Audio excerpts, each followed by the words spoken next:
quero fundamentar sobre o dom profético, né? Estamos nessa série, existem outros dons. Quero recapitular um pouco sobre eles. Livro de 1 Coríntios, capítulo 12, versículo 1, diz o seguinte: acerca dos espíritos, não quero, irmãos, que sejais ignorantes. Vós bem sabeis que quando éreis gentios, levados aos ídolos mudos, conforme éreis guiados, portanto, vos quero fazer compreender que ninguém que fala pelo Espírito de Deus diz que Jesus é amaldiçoado. E ninguém pode dizer que Jesus é o Senhor, que Yeshua é Mar-Iá, que Yeshua é Yahweh, Yeshua é Jeová, Jesus é Jeová, senão pelo Espírito Santo. Ora, há diversidade de dons, mas o Espírito é o mesmo. E há diversidade de ministérios, mas o Senhor é o mesmo. E há diversidade de operações, mas é o mesmo Deus que opera tudo em todos. Olha que engraçado. Mas o Espírito é o mesmo, mas o Senhor é o mesmo, mas Deus opera tudo em todos. Mas a manifestação do Espírito é dada a cada um para o que for útil. A primeira coisa que nós precisamos pensar sobre os dons é: eu estou buscando dons para trabalhar de uma forma útil? A primeira pergunta que fica. Porque a um, pelo Espírito, é dada a palavra de sabedoria, e a outra, pelo mesmo Espírito, a palavra de conhecimento, e a outro, pelo mesmo Espírito, a fé, e a outro, pelo mesmo Espírito, os dons de curar, e a outra, a operação de maravilha, e a outro, a profecia, e a outro, discernimento de espíritos, e a outro, a variedade de línguas, e a outro, a interpretação das línguas. Mas um só e o mesmo Espírito opera todas essas coisas, repartindo particularmente a cada um como quer. Porque assim como o corpo é um e tem muitos membros, todos os membros deste corpo, sendo muitos, são um só corpo. Assim, Cristo também. Porque todos nós fomos batizados em um Espírito, formando um corpo, quer judeus, quer gregos, quer servos, quer livres, todos temos bebido de um Espírito. Porque também o corpo não é um só membro, mas muitos. Se o pé disser... Beleza, vamos passar um pouquinho. 27. Ora, vós sois o corpo do Messias, e seus membros em particular. E a uns pôs Deus na igreja, primeiramente, apóstolos. Em segundo lugar, profetas. Em terceiro lugar, doutores. Depois, milagres. E depois, dons de curar, socorros, governos e variedades de línguas.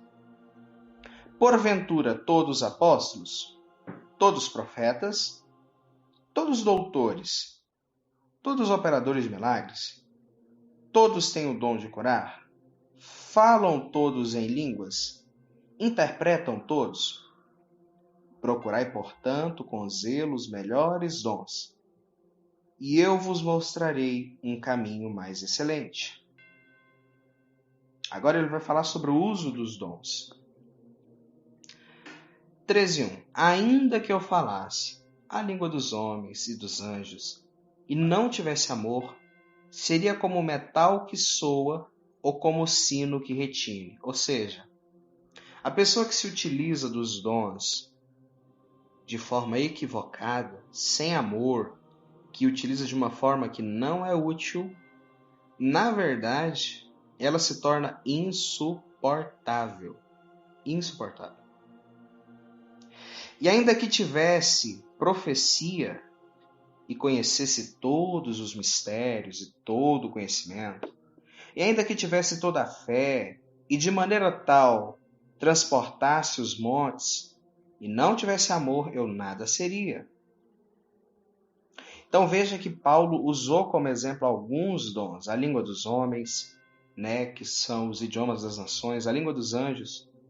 Não é dos anjos, né? O anjo não vai aparecer para você e falar xarabacaia. Não, ele vai aparecer para você e vai falar no seu idioma ou em algum idioma que você entenda, né? Ainda que eu tivesse profecia, conhecesse todos os mistérios. Que mistérios são esses? Esses mistérios, eles são dados pela palavra de sabedoria. E ainda que tivesse todo o conhecimento, e ainda que tivesse toda a fé, de maneira tal que transportasse os montes, ou seja, a operação de maravilhas. Não tivesse amor, nada disso me aproveitaria. 9. Porque em parte conhecemos e em parte profetizamos. Muitas pessoas associam isso aqui sobre profetizar para pessoas que você conhece. Ah, eu conheço fulano, então eu vou profetizar, né? Mas não é bem assim. Não é bem assim. Inclusive um modismo muito forte nos círculos pentecostais, neopentecostais, que é a pessoa confundir decreto com profecia. Aí ela, nós profetizamos, eu profetizo, eu profetizo, eu profetizo. Não. Isso é um erro muito grave. Nós profetizamos aquilo que nós percebemos no nosso espírito. A palavra diz que nenhuma profecia veio pela vontade humana. Então nós precisamos entender o quê? Que aquilo que nós falamos é um decreto.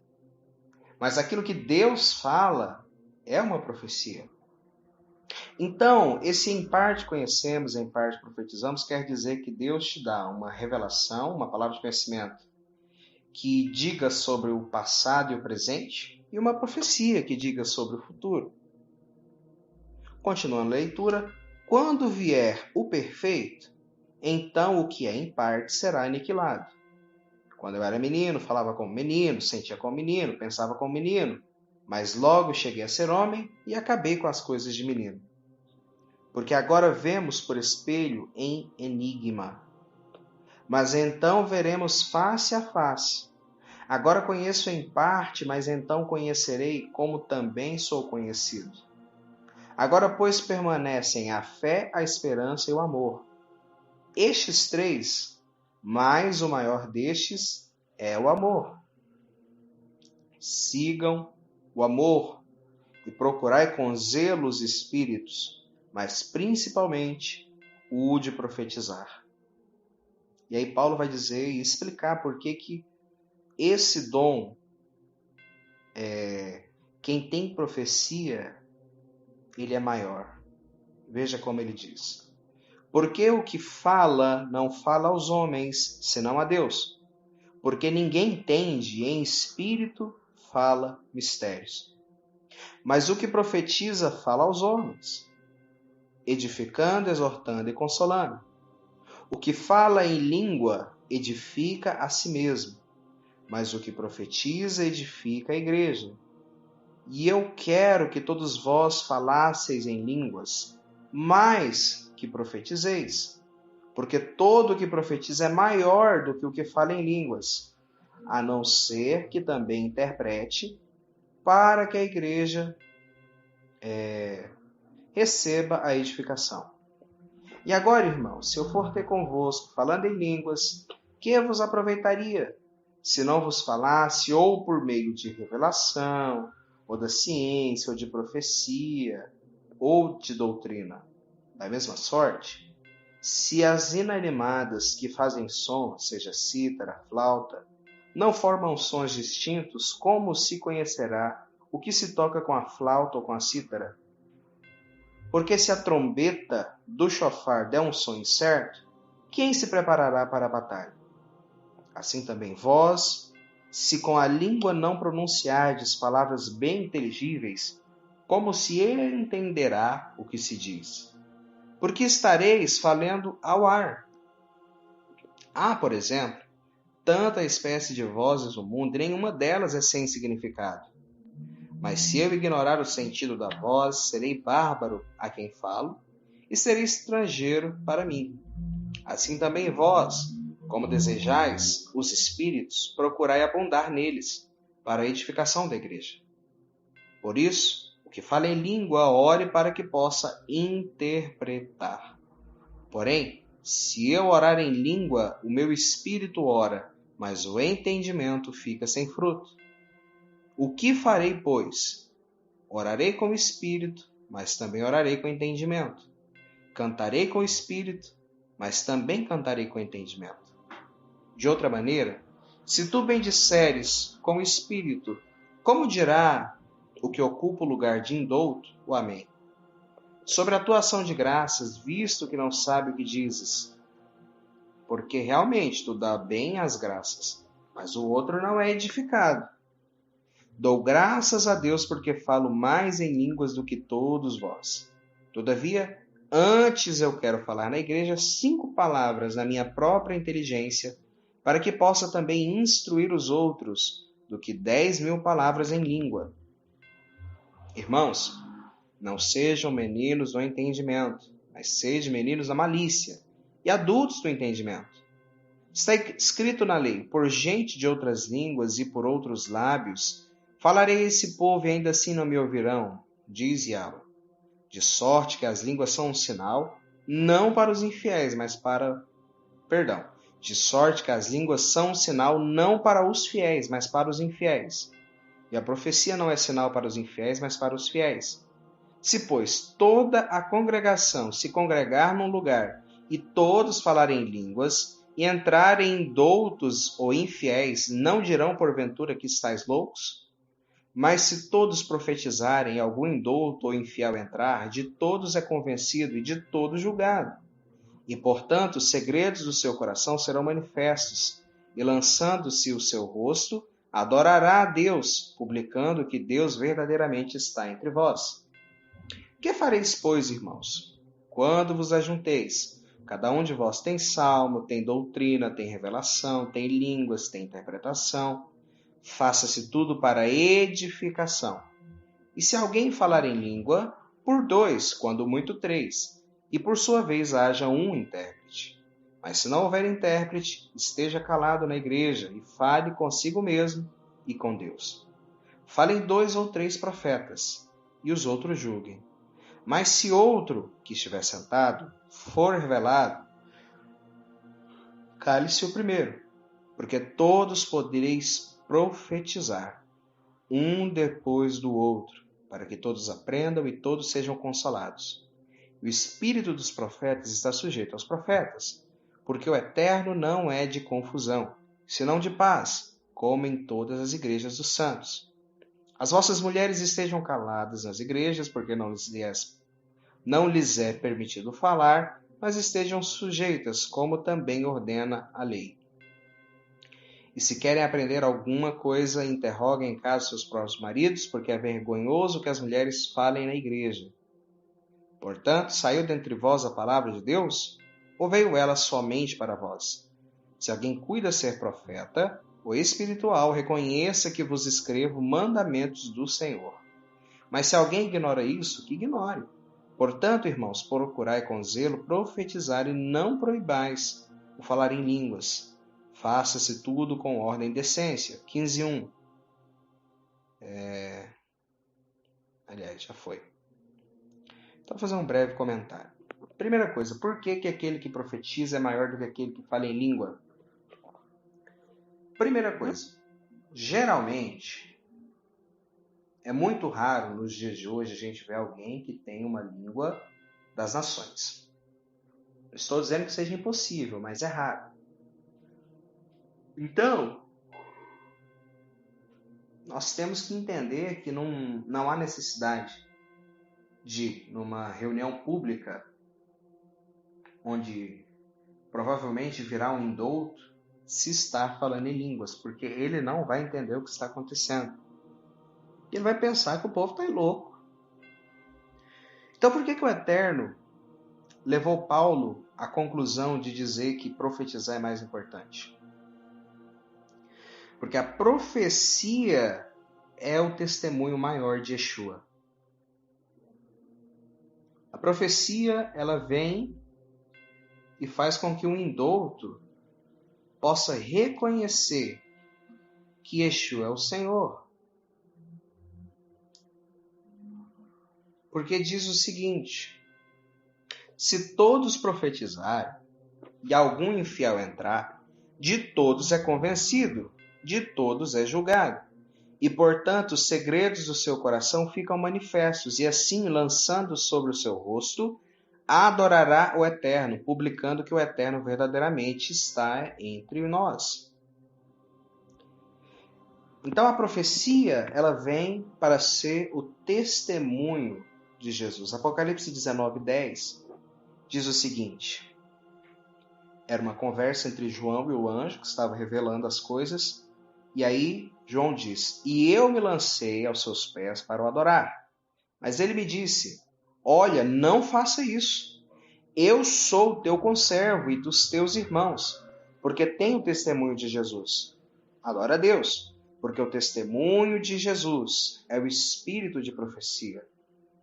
Então, quando nós testemunhamos Yeshua, nós temos o Ruach, o espírito profético sobre nós.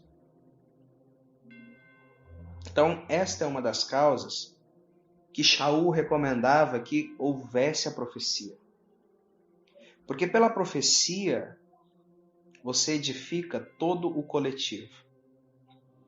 E a profecia, ela edifica, ela exorta e ela consola. A pessoa que tem profecia, ela tem uma facilidade em se dar bem na vida. Por quê? Porque ela é levada pelo Eterno a fazer aquilo que é certo. Veja o que diz o texto de 1 Samuel, capítulo 10, versículo 3. Aqui é Shaul conversando com Samuel. Saul conversando com Samuel.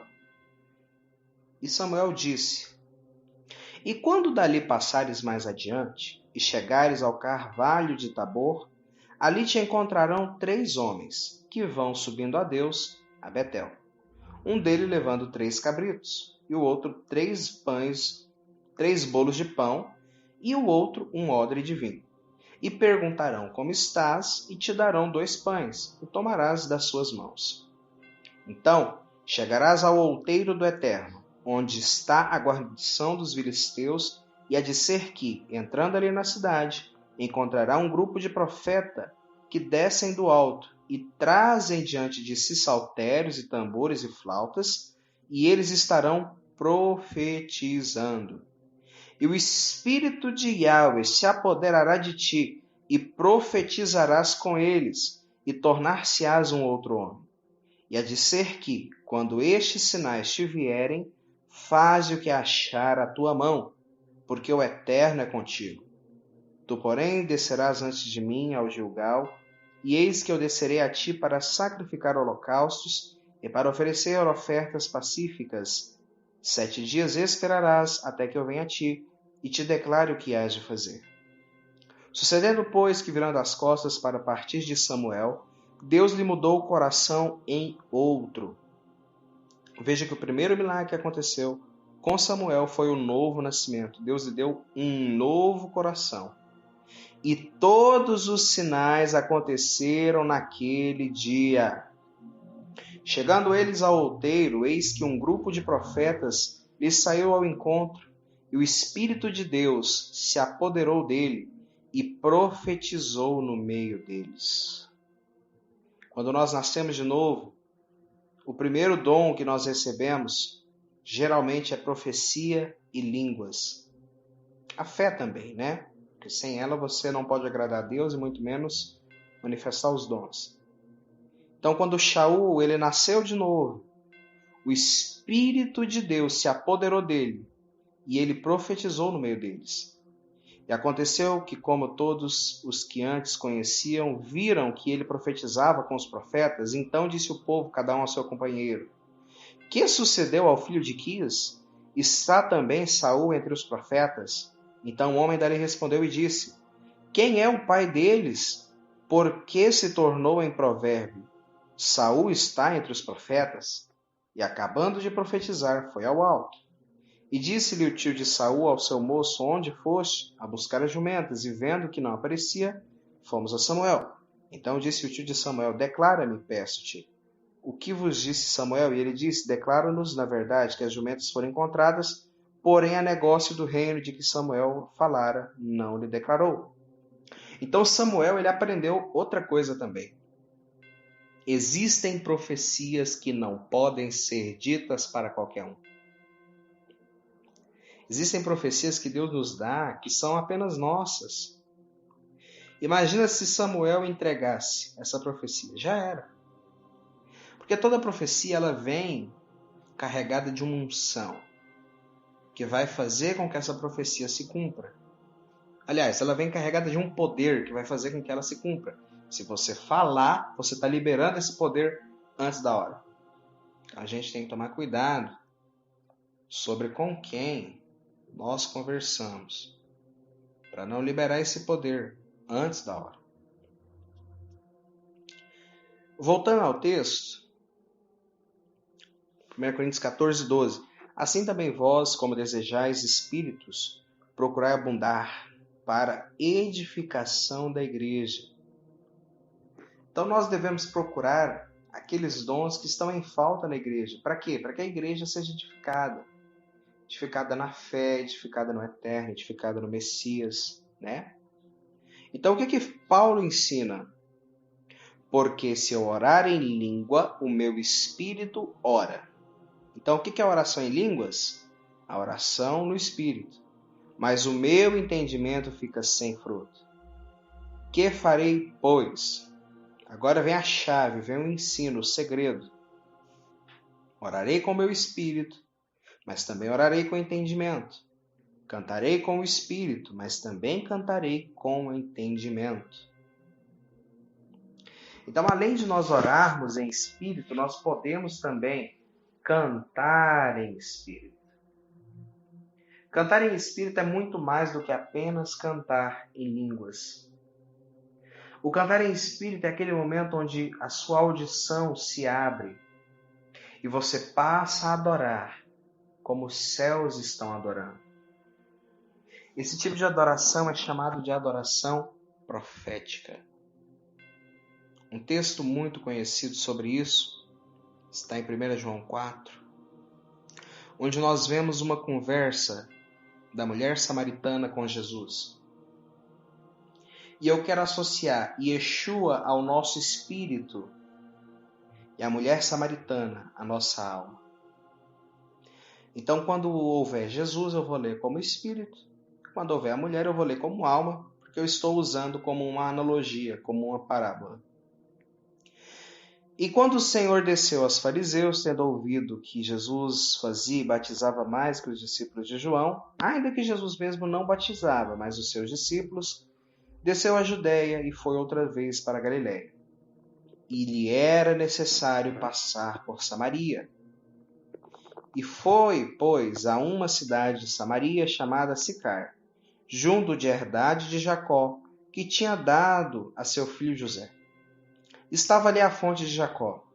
Jesus, pois, cansado do caminho, assentou-se assim junto da fonte. Era isto quase a hora sexta. Veio uma mulher de Samaria tirar água. E disse-lhe Jesus: Dá-me de beber. Ou seja, me alimente, me dê água.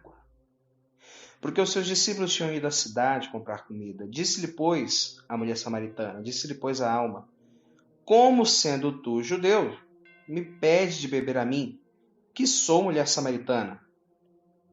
Lembrando que os judeus não se davam bem, né, com os samaritanos.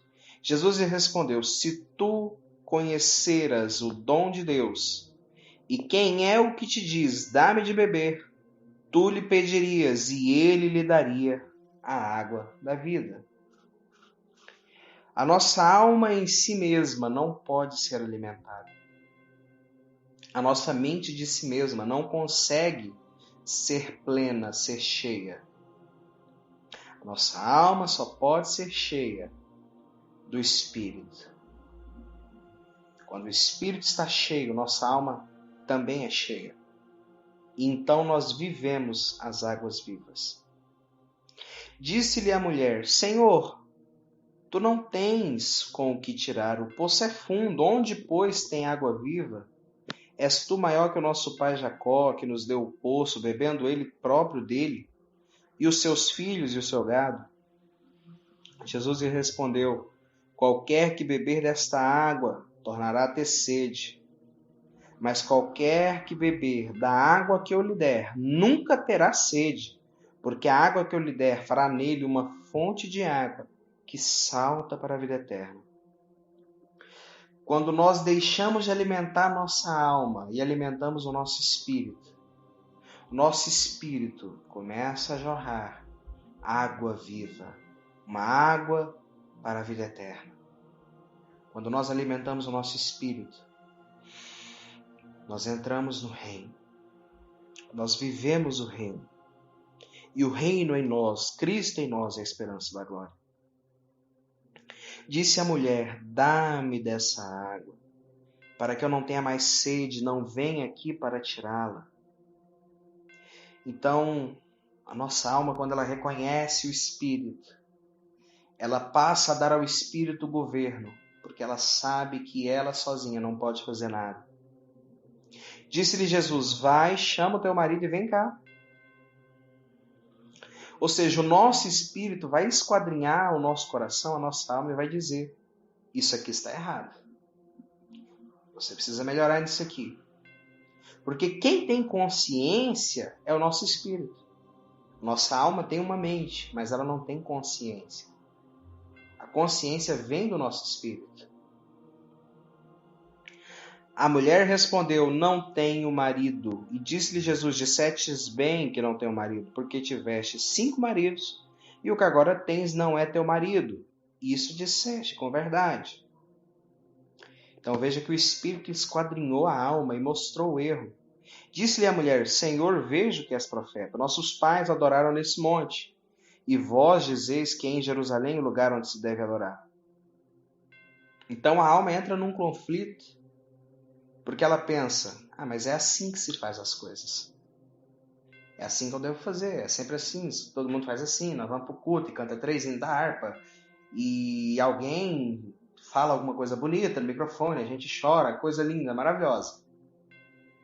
Mas quando o Espírito vem e quer dar uma direção nova, a alma se sente acuada. A alma ela não quer sair da zona de conforto. Disse-lhe Jesus: Mulher, crê que a hora vem em que nem neste monte, nem em Jerusalém adorareis o Pai. Vós adorais o que não sabeis, nós adoramos o que conhecemos, porque a salvação vem dos judeus. Mas a hora vem, e agora é, em que os verdadeiros adoradores adorarão o Pai em espírito e em verdade, porque o Pai procura tais que assim o adorem. Deus é espírito, e importa que os que adoram o adorem em espírito e em verdade. Então, o Espírito diz para a alma: saia da forma que você pensa. Saia da estrutura mental que você entrou. Você precisa entender que não é o lugar, não é a técnica, não é o livre acesso. Não, são meios, mas não é o fim. Você não pode adorar se você não conhece. E quem conhece a Deus? O nosso Espírito. Quem conhece o homem, senão o Espírito do homem que está nele? Quem conhece a Deus, senão o Espírito de Deus que está nele? Então a alma adora o que não sabe. A alma cria ídolos para si. A alma pensa e aquilo vira um Deus. O Espírito não. O Espírito sabe. Ele sabe de onde vem a sua salvação. E os verdadeiros adoradores adorarão o Pai em espírito e em verdade. Porque o Pai procura tais que assim o adorem. Então, como nós entendemos que a língua, ela é uma oração em espírito. O adorar em espírito é você deixar que o espírito adore junto com você, adore por você. No momento que ele abre a sua audição e você ouve os sons celestiais, você reproduz. Então você coloca os cânticos espirituais do Eterno que estão dentro de você para fora. Deus é espírito e importa que os que o adorem em espírito e em verdade. E a mulher disse: eu sei que és o Messias. Aliás, eu sei que o Messias vem e quando ele vier, nos anunciará tudo. Jesus lhes disse: eu sou o que falo contigo. Então, este é o que nós deveríamos entender, que o nosso espírito precisa tomar o controle da nossa vida. Nós não podemos terceirizar o controle de nós mesmos para a nossa alma. O controle de nós mesmos deve estar no nosso espírito. E como que nós enchemos o nosso espírito? Edificando ele. E como que nós edificamos ele? Efésios 5:18. Não vos embriagueis com vinho, em que há devassidão, mas enchei-vos do Espírito, falando entre vós salmos, e hinos e cânticos espirituais, cantando e salmodiando ao Senhor em vosso coração, dando sempre graças por tudo a nosso Deus e Pai, em nome do nosso Senhor Yeshua HaMashiach, Jesus Cristo, sujeitando-vos uns aos outros no temor de Deus. Então, quando nós queremos ser cheios do Espírito, nós precisamos entrar em uma adoração profunda. Essa adoração vai com salmos, essa adoração vai com hinos, e essa adoração vai com cânticos espirituais. Então, quando ela entra nos cânticos espirituais, nós cantamos e salmodiamos o Senhor no nosso coração. Aquilo que o nosso coração nos leva a adorar, nós vamos juntos. Nesse momento nós abrimos a nossa alma. É uma forma de profecia você adorar pelo Espírito, o Espírito te mover em adoração. Assim como para você falar em línguas, Deus fala dentro de você, fala na sua mente, no seu coração e você repete. A profecia é a mesma coisa. Deus fala na sua mente, no seu coração e você repete. A adoração profética é a mesma coisa. Deus enche a sua mente, o seu coração e você repete. E existe algo que faz com que essa profecia se torne intensa sobre você. Mateus 17, versículo 1 diz o seguinte: 6 dias depois tomou Yeshua consigo a Pedro, Tiago e João, seu irmão, e os conduziu a um particular alto monte. E transfigurou-se diante deles, e o seu rosto resplandeceu como o sol, as suas vestes se tornaram brancas como a luz. E lhes apareceram Moisés e Elias. Como que eles apareceram? Moisés viu os 40 dias no monte, quando ele viu o Eterno pelas costas. Deus não pode ser visto, mas o Filho unigênito nos tem revelado. João 1:18. Então, quem se revelou a Moisés, na verdade, foi o Filho. E Elias o viu quando ele foi arrebatado aos céus, em 2 Reis 2, porque era algo comum o Eterno arrebatar aos céus. Então ele arrebatava e levava a outro lugar, a um monte, a um vale. Só que dessa vez, Elias não foi simplesmente aos céus, ele foi arrebatado para anos depois, e ele esteve com Yeshua. E Pedro respondendo disse a Jesus: Senhor, é bom estarmos aqui. Se quiseres, façamos aqui 3 tabernáculos, um para ti, um para Moisés e um para Elias. E estando ele ainda a falar, eis que uma nuvem luminosa os cobriu. Oh, aleluia! Jesus é a presença de Deus. Onde Jesus está, a presença de Deus está. e nos envolve. De dentro dele sai esse poder. E quando esse poder é liberado, nós somos envoltos nele. E da nuvem saiu uma voz que dizia: Este é o meu filho amado, em quem me comprazo, escute-o. Os discípulos, ouvindo, caíram sobre os seus rostos e tiveram grande medo. Jesus, aproximando, tocou-lhes e disse: Levantai-vos e não tenhais medo. Erguendo eles os olhos, não viram a ninguém, senão unicamente a Jesus. E descendo eles do monte, Jesus lhes ordenou, dizendo: A ninguém conteis a visão, até que o Filho do Homem seja ressuscitado dentre os mortos. Então, quando nós estamos em adoração a Yeshua, a presença se torna, vai ser uma redundância, mas vai ser assim mesmo. A presença se torna presente. Nós temos uma parousia, uma vinda de Jesus até nós. E quando ele vem, que a sua presença está presente, a sua nuvem enche, nós ouvimos a sua voz. A voz dele se torna muito mais intensificada debaixo da presença dele. Veja o que diz o texto de Abacuque 3, verso 4. Muito conhecido esse texto. E o seu resplendor se fez como a luz. Raios brilhantes saíam da sua mão. E ali estava o esconderijo da sua força, a morada do seu poder. Veja que aqui descreve claramente o que os discípulos viram. O Eterno em sua presença, mas de dentro da presença, saiu o poder, saiu a glória, saiu a nuvem. E essa nuvem facilitou a audição espiritual e a visão espiritual.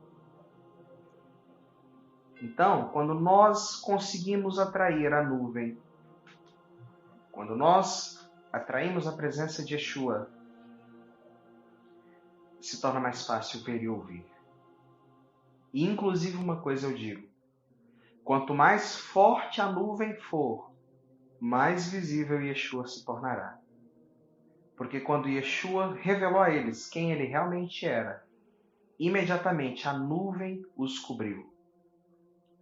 Essa nuvem é a principal pioneira em nos abrir, porque ela é um nível de poder muito elevado. Quando nós estamos em contato com a nuvem, o nosso profético se torna muito elevado. E o Eterno fala conosco face a face. Nós somos transformados de glória em glória.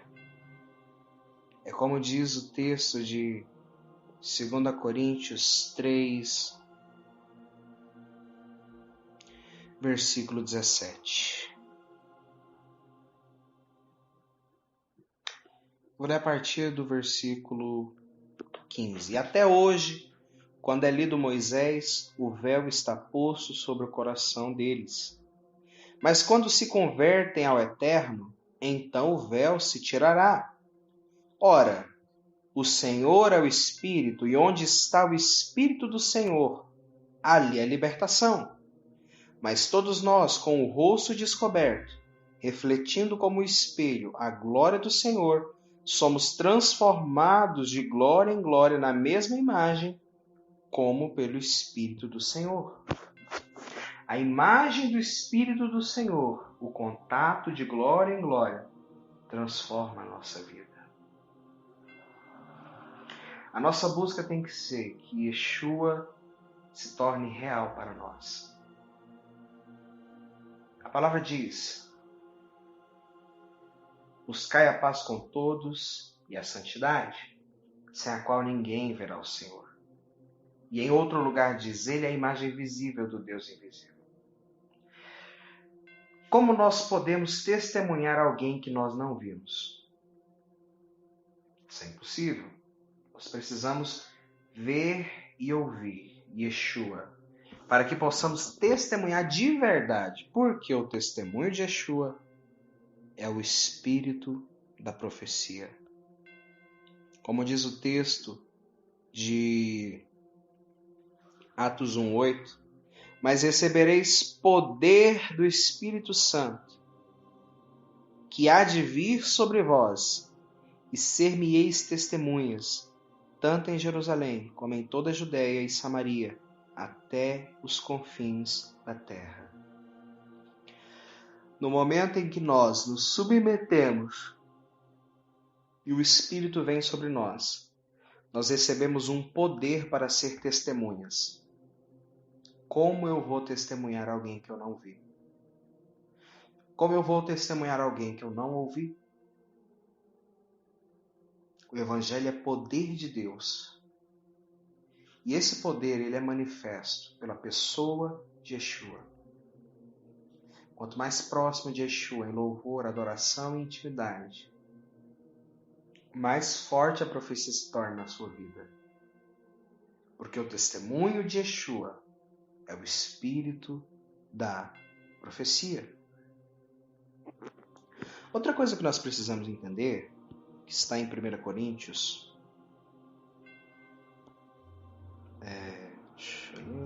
1 Coríntios 15:44, é muito interessante. A palavra diz que Deus soprou fôlego de vida no homem e este se tornou uma alma vivente. Quando o Eterno soprou o Espírito dentro do nosso corpo, surgiu a alma. Então, o Espírito mais o corpo é igual à alma. E o que a alma é? A alma ela é um intermediário entre o seu Espírito e o seu corpo. Entre as coisas celestiais, o reino de Deus, o reino dos céus e o reino material. Veja o que diz o texto de 1 Coríntios 15:44. Semeia-se corpo natural, ressuscitará corpo espiritual. Há corpo natural e há também corpo espiritual. Assim também está escrito: o primeiro homem, Adão, foi feito alma vivente, e o último Adão, um espírito vivificante. Mas não é primeiro o espiritual, senão o natural, e depois o espiritual. O primeiro homem da terra é terreno, o segundo homem, o Senhor, é do céu. Qual o terreno, tais são também terrestres. Qual o celestial, tais são também os celestiais. E assim trouxemos a imagem do terreno, assim traremos também a imagem do celestial. E agora digo isto, que a carne e o sangue não podem herdar o reino de Deus, nem a corrupção herdar a incorrupção. Eis que vos digo um mistério. Na verdade, nem todos nós dormiremos, mas todos seremos transformados. No último momento, no abrir e fechar de olhos, ante a última trombeta, porque a trombeta soará, e os mortos ressuscitarão incorruptíveis, e nós seremos transformados. Porque convém que isto que é corruptível se revista da incorruptibilidade. Então existe o corpo natural e o corpo espiritual. E quem faz o intermédio dos dois é a nossa alma. A nossa alma tem esse papel incrível de decodificar as coisas do Espírito e entregar para nós. É por ela que nós entendemos como rodam as coisas no mundo espiritual e como rodam as coisas do mundo físico. Quando eu encosto o dedo na chama do fogão, o meu corpo sente, mas quem informa para mim essa dor é a alma. No lugar que o ambiente é carregado, entre aspas, quem percebe que é carregado é o espírito, mas quem conta para mim é a minha alma. E o Eterno ele vai trabalhar conosco, geralmente de 3 formas: voz, visão e sentimento. A voz é quando a sua alma decodifica o que ela percebeu no espírito. A visão é quando ela vê algo no espírito. Mas o sentimento ele é mais profundo, é o seu próprio espírito. Porque Deus fala por sentimento. É como se houvesse uma impartição. O sentimento sai de você, entra nele, sai dele, entra em você. E em um segundo você recebe toda uma informação, um pendrive, um logos. A palavra logos significa palavra e também significa coleção de ideias. Quando você recebe uma impressão, um sentimento, é como se você recebesse o logos dentro de você. Uma coleção completa de ideias. E aí você, treinando o seu espírito, vai aprender a transformar esse logos em uma palavra rema. Você vai transformar aquela palavra que veio a você em uma forma aplicável. Você vai colocar começo, meio e fim naquilo que veio a você. Às vezes Deus vai te dar um sentimento de 1 segundo que vai virar horas e horas de explicação, horas e horas de palavra, horas e horas escrevendo. Nós precisamos ser sensíveis. É melhor para Deus colocar em nós o sentimento de alguma coisa, por exemplo, o sentimento de eu ir lá e pegar a minha Bíblia, do que ele parar e falar, filho, oi Deus, pode falar, vai lá e pega a Bíblia. É mais fácil ele colocar um sentimento, porque o sentimento é assim, ó, mais rápido. Você ouvir a voz no meio de 1, 2 pessoas é fácil, difícil é quando são 1.000, 2.000, 3.000. Tem que ser algo, ó, rápido, para economizar o tempo. E eu quero ler o último texto, que está em Eclesiastes 12:5.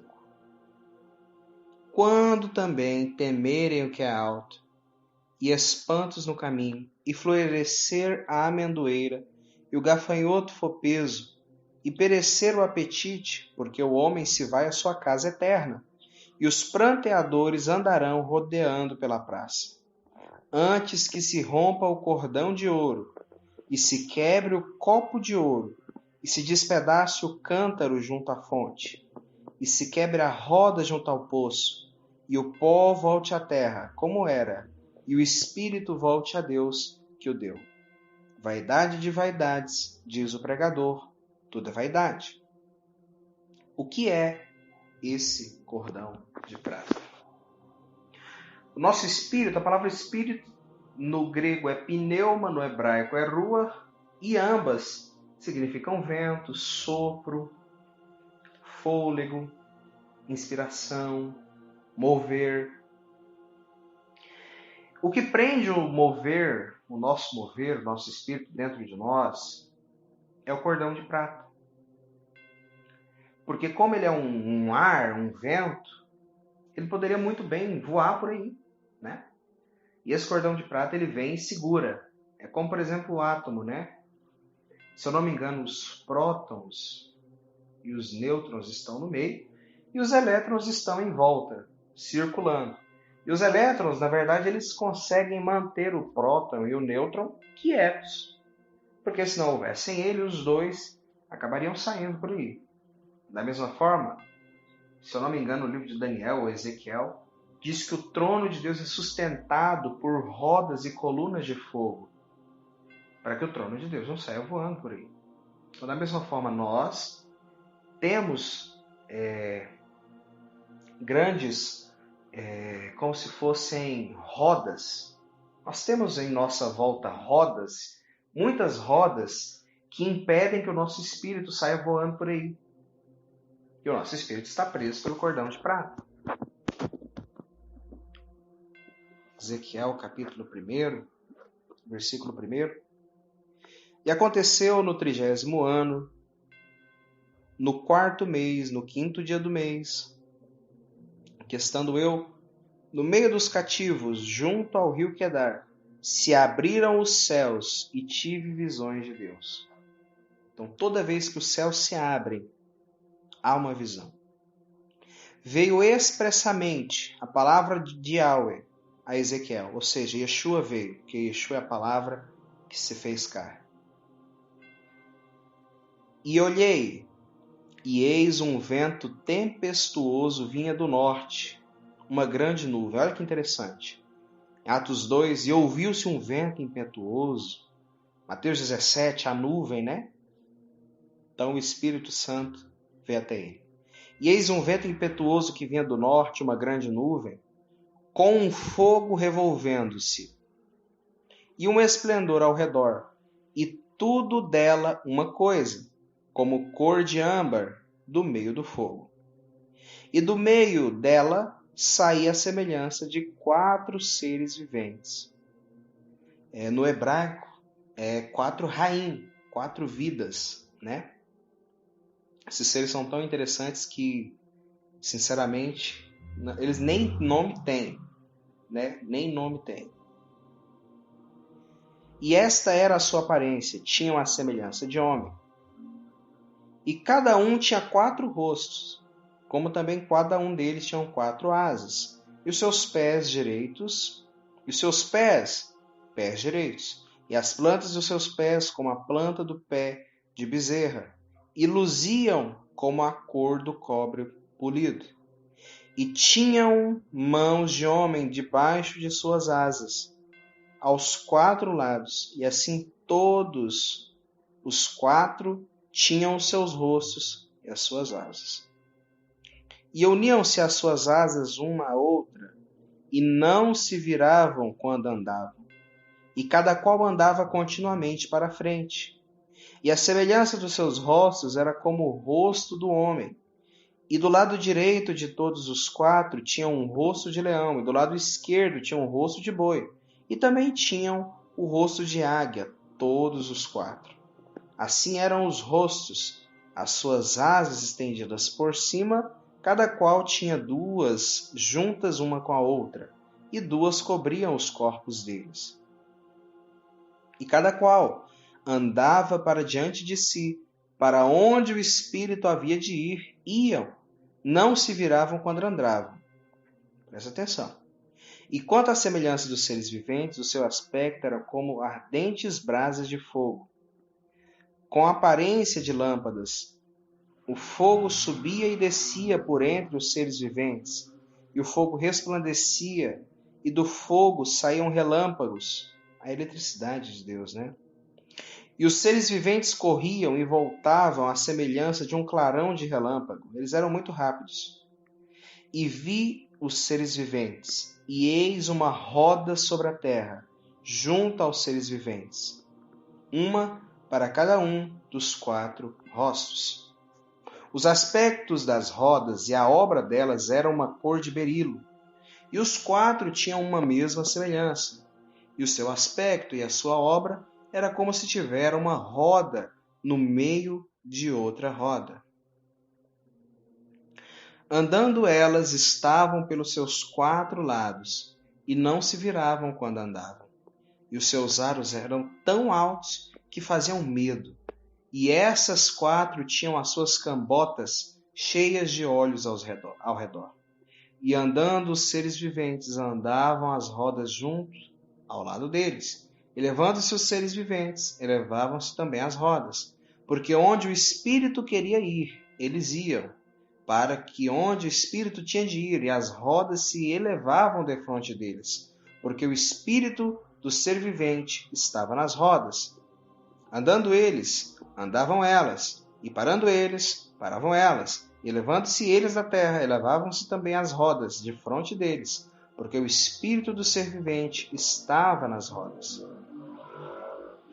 Inclusive essa palavra estava, que ela não está no original. Dizia o seguinte: o Espírito dos vivos, o Espírito dos seres viventes, das vidas, nas rodas. E sobre as cabeças dos seres viventes havia uma semelhança de firmamento, com uma aparência de cristal terrível estendido por cima sobre as cabeças. E debaixo do firmamento estavam as suas asas direitas, e uma em direção à outra, e cada um tinha 2, que lhe cobriam o corpo de um lado, e cada um tinha outras 2 asas, que o cobriam ao lado. E andavam eles, e o ruído das suas asas, como o ruído de muitas águas, como a voz do Onipotente, um tumulto como de estrépito de um exército parando eles, abaixando as suas asas. E ouviu-se uma voz vinda do firmamento, que estava por cima de suas cabeças quando eles abaixavam as suas asas. E por cima do firmamento que estava por cima de suas cabeças, havia algo semelhante a um trono, que parecia uma pedra de safira, e sobre uma espécie de trono havia uma figura semelhante a de um homem, Yeshua, na parte de cima sobre ele. E via como cor de âmbar, como a aparência do fogo pelo interior ao redor, desde o aspecto dos seus lombos, e daí para cima, desde o aspecto dos seus lombos, e daí para baixo, como a semelhança de fogo, e um resplendor ao redor dele, como o aspecto de arco que aparece na nuvem, no dia da chuva. Assim era o aspecto do resplendor em redor. Este era o aspecto da semelhança da glória de Yahweh. E vendo isto, caí sobre o meu rosto, e ouvi a voz de quem me falava. E disse-me: Filho, põe-te de pé, e falarei contigo. Aleluia. Entrou em mim o Espírito quando ele falava comigo e me pôs em pé. E ouvi o que falava. E disse-me: Filho do homem, eu te envio aos filhos de Israel, as nações rebeldes que se rebelavam contra mim. Eles e seus pais transgrediram contra mim até este mesmo dia. E os filhos de semblante duro, obstinados de coração, eu te envio a eles, e lhes dirás: assim diz o Senhor. E eles, quer ouçam, quer deixem de ouvir, hão de saber contudo que esteve no meio deles um profeta.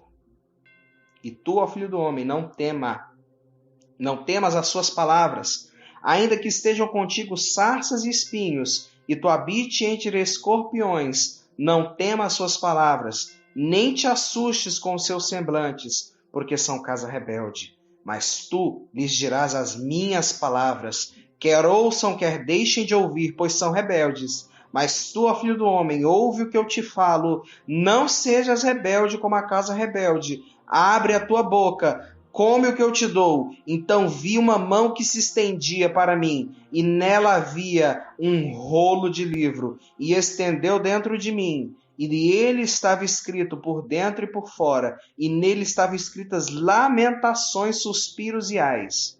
E depois disse: Filho do homem, come o que achares, come este rolo, vai e fala à casa de Israel. Então abri a minha boca e me deu a comer o rolo, e disse-me: Filho do homem, dá de comer ao teu ventre, e enche as tuas entranhas desse rolo que te dou. Então o comi, e era na minha boca doce como mel. E disse ainda: Filho do homem, vai, entra na casa de Israel e dize as minhas palavras, porque tu não és enviado a um povo de língua estranha, nem de língua difícil, mas à casa de Israel. Nem muitos povos de estranha fala e de língua difícil, cujas palavras não possas entender. Se eu aos tais te enviara, certamente te dariam ouvidos. Mas a casa de Israel não te quererá dar ouvidos, porque não querem dar ouvidos a mim, pois toda a casa de Israel é de fronte obstinada e dura de coração. Eu que fiz duro o teu rosto contra os seus rostos, e forte a tua fronte contra a tua fronte. Fiz como diamante a tua fonte, mais forte do que pederneiro. Não temas, pois nem te assombre com os seus rostos, porque são casa rebelde. Recebe no teu coração todas as minhas palavras que hei de dizer. Ouve-as com os teus ouvidos. Eia, pois, vai ao cativeiro, aos filhos, e diz: assim diz o Senhor, quer ouçam, quer deixem de ouvir. E levantou-me o espírito, e ouvi por detrás de mim um grande estrondo que dizia: bendito seja a glória de Yahweh, desde o seu lugar. E ouvi o ruído dos seres viventes que se tocavam umas nas outras, as asas e o ruído das rodas defronte deles, e o sonido de um grande estrondo. O Espírito me levantou e me levou, e eu fui amargurado na indignação do meu espírito. Porém a mão de Yahweh era forte sobre mim, e eu fui até Labib, aos do cativeiro, que moravam junto do rio Quedar. E eu morava onde eles moravam, e fiquei 7 dias pasmado no meio deles. E ao fim dos 7 dias veio a palavra de Yahweh a mim, dizendo. Então Yeshua deu uma experiência sobrenatural a Ezequiel e falou: aquilo que eu colocar no seu coração, abra sua boca e fala. O rolo que eu te der, coma, porque essas palavras serão para um povo duro. Nós precisamos entender que no ministério profético, muitas vezes, as palavras que nós temos que entregar não serão ouvidas. A mensagem que nós temos para anunciar não será gostosa, não será aceitável. Mas nós precisamos fazer a vontade do Eterno, entregar as palavras do Eterno, a verdade. Marcos 6:1. E partindo dali, chegou à sua pátria, e os seus discípulos o seguiram. Chegando o sábado, começou a ensinar na sinagoga, e muitos, ouvindo, se admiravam, dizendo: de onde vêm estas coisas? E que sabedoria é essa que foi dada? E como se fazem tais maravilhas por suas mãos? Não é este o carpinteiro, filho de Maria, irmão de Tiago, de José, de Judas e de Simão? Não está conosco as suas irmãs? E se escandalizaram nele. E Yeshua lhes dizia: não há profeta sem honra, senão na sua pátria, entre os seus parentes e na sua casa.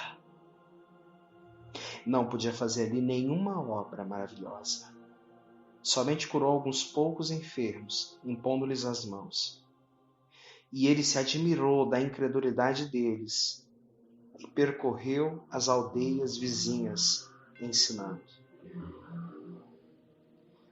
Às vezes nós passamos por momentos onde nós não somos acreditados por ninguém. Nós não somos acreditados pela nossa pátria, pelos nossos parentes, pelas nossas casas.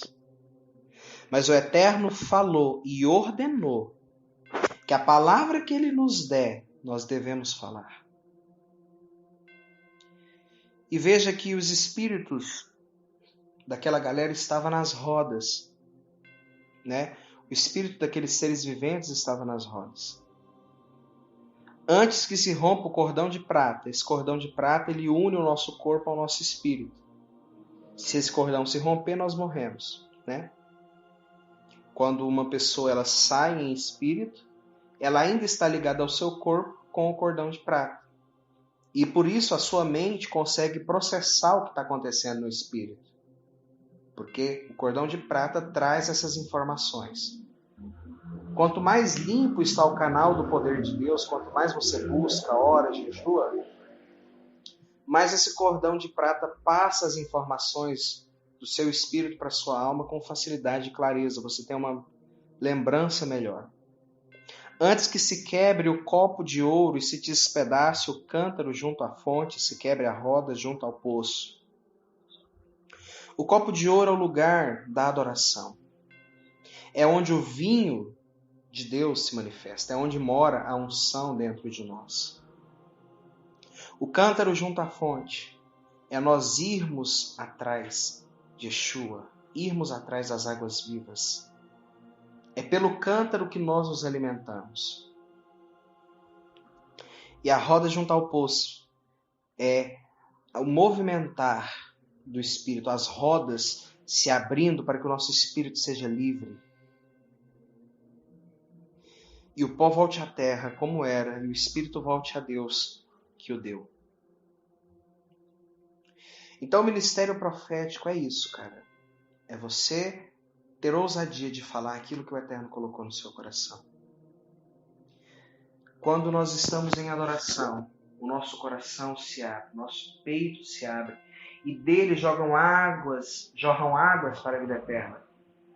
E conforme nós adoramos, nós cavamos, nós usamos a roda para que o cântaro traga água. Nós enchemos o nosso copo de vinho.